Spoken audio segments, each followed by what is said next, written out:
Sid Gillman is probably a name that you've never heard of, or at least it's certainly not a household name compared to other legends of the game. And the fact that he is so unknown to the general football public is criminal. And the reason that's so unfair is because he is considered the father of the most popular aspect of the modern NFL. If you are an enjoyer of the forward pass, then let me introduce you to its greatest ambassador, Sid Gillman.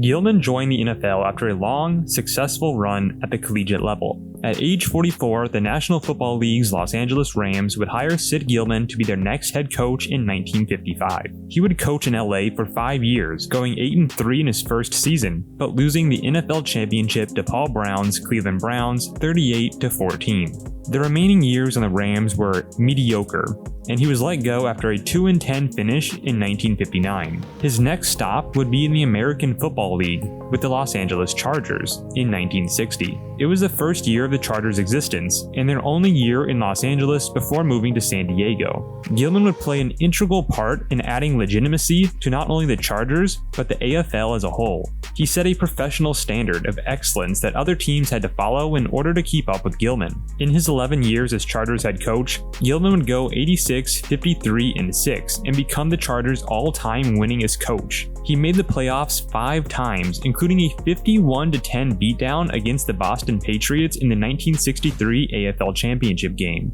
The early portion of his tenure was quite successful, with several seasons with double-digit wins, but towards the end of his Chargers run, the wins were harder to find. His health also began to decline, and he even had to step away from his head coaching responsibilities for parts of 1969 and all of 1970, before returning for one last season in 1971.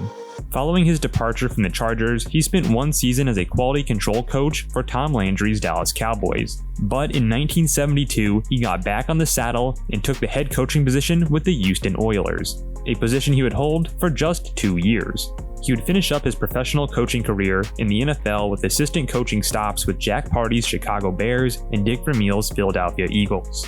His overall NFL coaching record was 122 wins, 99 losses, and 7 ties, with 1 NFL championship appearance and 1 AFL championship victory.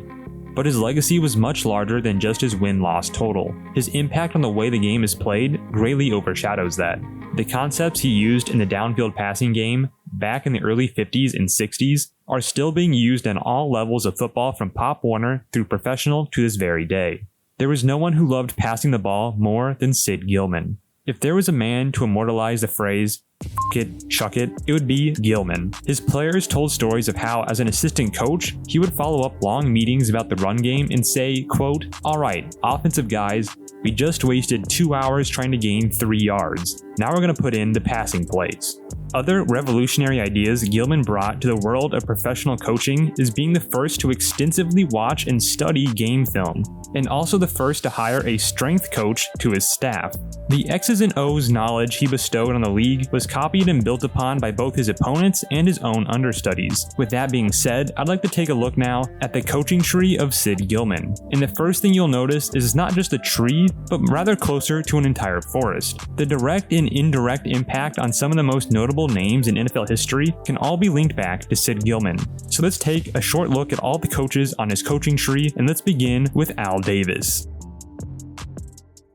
Most people know Al Davis as the boisterous owner and general manager of the Oakland Raiders. However, before he gained all that power, he worked as an offensive assistant on Sid Gillman's Chargers. This was his first coaching stint in the NFL, and his only other experience in the NFL coming as a scout for the 1954 Baltimore Colts. Davis studied diligently under Gillman on offensive principles and how to run a football team. He would take that knowledge and combine it with his own strong will and brass and become a football powerhouse. Best summarized by his catchphrase, "Just win, baby." The struggling Raiders would offer him a head coaching position in 1963, and Davis only agreed after they caved in and provided Davis a multi-year deal with general manager powers. In his 3 seasons as head coach, Davis put together a 23, 16, and 3 record. With his strict, warlike mentality, Davis's first-year coaching was most impressive, going 10-4, an improvement of 9 wins over what the team had the previous year without Davis at the helm. In 1966, Davis would accept a position as AFL commissioner, which he held for 1 year before stepping away due to disagreements with the NFL-AFL merger. He would return to the Raiders as a partial owner and as head of football operations. During this time, the Raiders exploded in terms of success on the field, winning 3 Super Bowls. Eventually, Davis would gain majority control of the Raiders and finalize his imprint on the legacy of the Oakland Raiders, controlling the team all the way to his death in 2011. Al Davis would be the only NFL executive to be an assistant coach, head coach, general manager, commissioner, and owner of an NFL team. His coaching tree was carried on by John Rauch, who Davis handpicked to succeed him as head coach of the Raiders. Noll began his NFL coaching career with Gillman's Chargers from 1960 to 1965, working as both a defensive line coach and then a defensive backfield coach. He would then spend the next 3 seasons in the same role under Don Shula of the Baltimore Colts, before taking a head coach position with the Pittsburgh Steelers. He would hold that title for an incredible 23 years, from 1969 all the way to 1991. The length of his career is truly incredible, as he started his first 3 seasons with 1-13, 5-9, and 6-8 campaigns. Most modern teams would have released him after a start like that, but the signs of improvement were justified and the Steelers held on for what would be a wild ride. Chuck Noll earned the right to coach the Steelers for as long as he liked, after winning 4 Super Bowls in just 6 years, between 1974 and 1979. In total, his incredible career ended with 193 wins, 148 losses, and 1 tie, and he contributed further branches to the coaching tree, including Bud Carson, Tony Dungy, and John Fox. Bum Phillips got his first NFL coaching position on Gillman's Chargers from 1967 to 1971 as a defensive line coach, before being promoted to defensive coordinator. After Gillman and his staff were let go from the Chargers, Phillips found work as an assistant coach at the college ranks for 2 years before landing as Gillman's defensive coordinator with the Houston Oilers in 1974. When Gillman left following that season, Phillips was promoted to replace Gillman as the head coach and general manager of the Houston Oilers from 1975 to 1980. During Phillips' 6-year tenure, the Oilers went 55-35 and was considered one of the best teams in the NFL. He brought the Oilers to 2 straight AFC Championship games, but lost both times to the eventual Super Bowl champions Chuck Noll's Pittsburgh Steelers. And despite an 11-5 record and playoff appearance in 1980, Bum Phillips was fired by the Oilers for disagreements with the front office. The Saints would quickly pick up Phillips to be their next head coach and general manager, but the on-field success was never really transferred over from Houston. In 1983, Phillips' team fell just 1 game short from making the playoffs for the first time in Saints franchise history, off of a field goal with only 2 seconds remaining against the Rams. Following that, Phillips offered to resign from his position, but new Saints owner Tom Benson denied his request, offering him to stay for 1 more season to help him transition to being the new owner. Phillips agreed, but would only end up coaching for 12 games in 1985, before resigning and handing the team over on an interim basis to his son, Wade Phillips. Which brings us to his coaching tree. Phillips expanded the Gillman coaching tree with new branches of Wade Phillips, Ed Biles, Joe Bugle, and Richie Pittman. Faulkner joined Gillman on his very first coaching staff on the 1955 Rams. He stuck with Gillman for the entire time he was coaching the Rams, and then even followed Gillman to join his staff on the Chargers in 1960 and 1961. The bond and trust between Faulkner and Gillman was obvious, and actually dated back to even before their professional coaching careers. Faulkner was a linebacker on Gillman's Miami University teams, and was hired to be a coaching assistant on Gillman's University of Cincinnati staff in 1949. The decades spent with Gillman helped Faulkner learn how to lead a team, and after a dominating defense in 1961, which featured a record 49 interceptions, the Broncos would offer Faulkner a head coach position. He started hot with a 6-1 record to begin his rookie coaching season, but fell to 7-7 to end the year. He followed that up with a horrid 2-11-1 season after Faulkner made numerous personnel changes the previous offseason, which obviously none of which panned out. Things came to their lowest during the season finale, when longtime longtime friend and mentor Sid Gillman and his powerhouse Chargers stomped Faulkner's Broncos 58-20, and not just blew them out, but straight up disrespected them, scoring a touchdown in the final minute, going for a 2-point conversion, and then attempting an onside kick with 6 seconds left in a 38-point lead. Ouch. And in 1964, after a 0-4 start of the year, Faulkner was fired from his role on the team, finishing with a career record of 9-22-1 in the Mile High City. His extensions of the coaching tree include names like Ray Malavasi and Max Speedy. You may recognize the name Ed Biles from earlier in the video when I mentioned him as a member of Bum Phillips' coaching tree, and that's because he's a member of both. Biles joined Sid Gillman on the Houston Oilers in 1974 as a defensive backs coach, before being promoted to defensive coordinator in 1975. When Gillman disciple Bum Phillips took over the Oilers in 1976, he kept Biles on as his defensive coordinator. When Phillips was relieved of his duties in 1980, the line of succession continued, as the Oilers picked Ed Biles to be their next head coach. So from Gillman to Phillips to now Biles. However, Biles would only last 3 seasons and be the end of that coaching train. During his time as head coach, the Oilers went 8-23, including a collapse from 7-9 in 1981 to 1-8 the next season, and then finally let go in 1983 after an 0-6 start. And no surprise here, Ed Biles provided no new additions to the extended Sid Gillman coaching tree.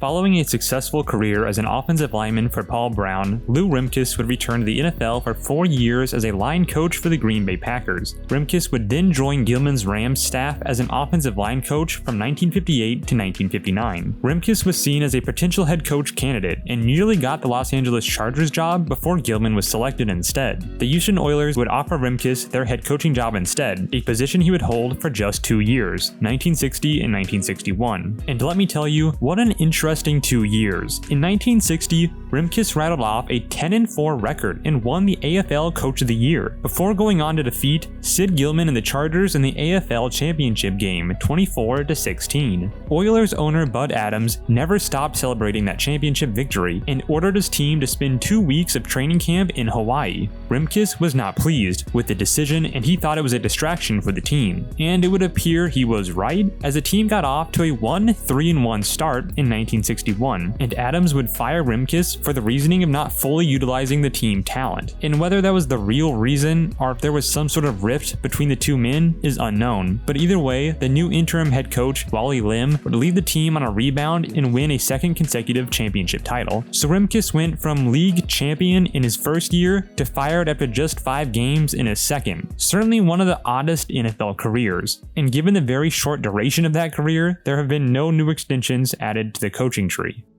Bob Waterfield is the last coach on the Sid Gillman coaching tree, and the best way I can sum up Waterfield is that he lived the most Los Angeles life possible. He started his NFL career as a very productive quarterback and place kicker of the Los Angeles Rams, including first-team All-Pro nods and an MVP award. He also broke several career, season, and game kicking records. His football stardom and good looks, along with his first wife, movie actress Jane Russell, helped Waterfield get into acting and producing in Hollywood in his post-playing career. During his Hollywood days, Waterfield also began assistant coaching. His first stop came with the Rams in 1954 as a kicking coach, and when Sid Gillman took over as head coach in 1955, he decided to keep Waterfield on as his kicking coach. Waterfield only held that position under Gillman for 1 year, and after the 1-year stint in the Canadian Football League, Waterfield would actually return to Gillman's Rams as quarterbacks coach. Following Gillman's departure as the head coach, Waterfield was promoted to replace him on the head coach level of the Los Angeles Rams in 1960. Although his 3 years as the head man would be less than ideal, with his career record finishing at just 9-24-1. And yet again, Waterfield would be responsible for no new additions to the coaching tree. And finally, we've reached the end. Sid Gillman championed explosive, crowd-pleasing football through his love of deep downfield passing, which you could say led to the exponential growth of fan interest and is therefore directly responsible for growing football into the behemoth sporting empire that it is today. The influence Gillman had on the passing game is historically significant, and his contributions to the importance of game film and the additions to coaching staffs such as his strength coach helped make the game more professional and serious. This knowledge not only impacted his generation, but trickled down through an impressive coaching tree that touched some of the biggest names in NFL history. Thank you so much for watching this video. I hope you enjoyed it as much as Sid Gillman enjoyed passing the ball. If you did, I invite you to like the video and to subscribe to show your support and join our growing community. Comment the phrase "forward pass" below so that I know which one of you guys and gals watched to the very end. I'd love to know who you are because I greatly appreciate it. With that being said, thank you all so much for watching, and I'll see you in the next one.